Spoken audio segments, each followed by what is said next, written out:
पिछले कई दिनों से उत्तर प्रदेश का सारा काम ठप है।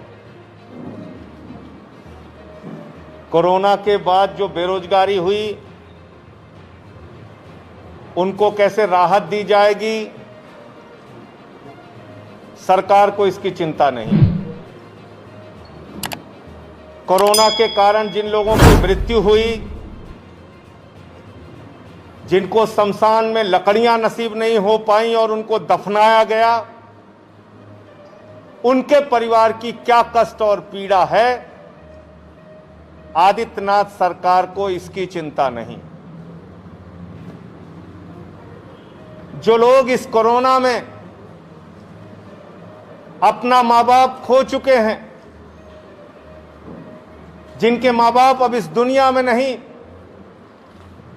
जो बच्चे अनाथ हो गए, उन अनाथ बच्चों का क्या भविष्य है, इसको लेकर सरकार को चिंता नहीं। पिछले 15 दिन से उत्तर प्रदेश के अंदर भारतीय जनता पार्टी की लड़ाई झगड़े जूतम पैजार, इसमें पूरा समय भाजपा की सरकार और आदित्यनाथ जी का बीत रहा है। और 2 दिन से जो कुछ घटनाक्रम हम लोगों को देखने को मिल रहा है, ऐसा मालूम पड़ता है कि देश के सबसे बड़े सूबे के मुख्यमंत्री आदित्यनाथ जी, जो अपने आप को बहुत बहादुर और शक्तिशाली बताते हैं, वो कभी अमित शाह के यहां घुटना टेक रहे हैं, कभी मोदी जी के यहां घुटना टेक रहे हैं, वो कभी जेपी नड्डा के यहां घुटना टेक रहे हैं, वो कभी बीएल संतोष के यहां घुटना टेक रहे हैं।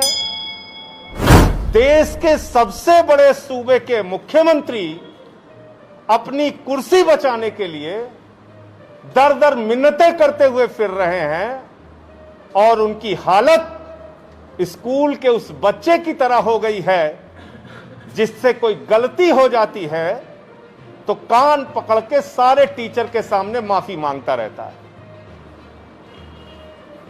आदित्यनाथ जी अपने आप को तो आप महाराज कहलाते हैं।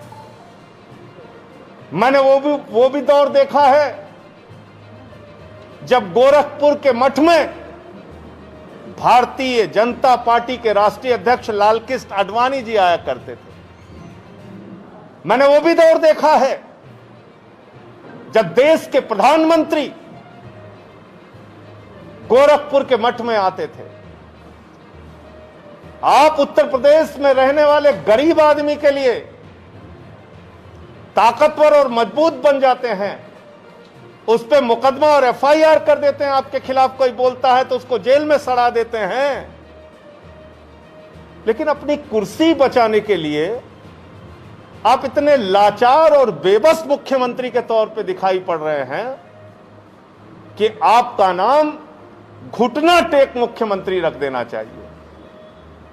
उत्तर प्रदेश के मुख्यमंत्री एक घुटना टेक मुख्यमंत्री हैं, जो सुबह से लेकर शाम तक, शाम से लेकर रात तक, और रात बीत जाए तो फिर सुबह से सिर्फ दर दर पे घुटना टेकने का काम कर रहे हैं।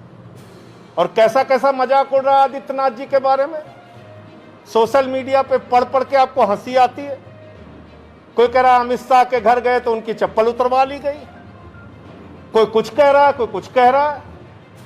तो अपनी बेइज्जती से बचिए, और अभी भी मौका है।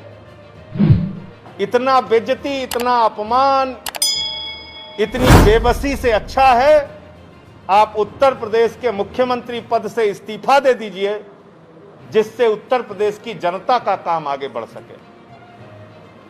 कोरोना के महामारी के कारण उत्पन्न परिस्थितियों से आप कैसे लड़ेंगे इसकी चिंता नहीं है। आपकी सरकार कैसे उन परेशानियों को दूर करेगी इसकी चिंता नहीं है। पूरी की पूरी सरकार और भारतीय जनता पार्टी आपसी लड़ाई झगड़े में व्यस्त है, और उस देश के सबसे बड़े सूबे के मुख्यमंत्री को घुटना टेक मुख्यमंत्री बना दिया गया है। घुटना टेक मुख्यमंत्री।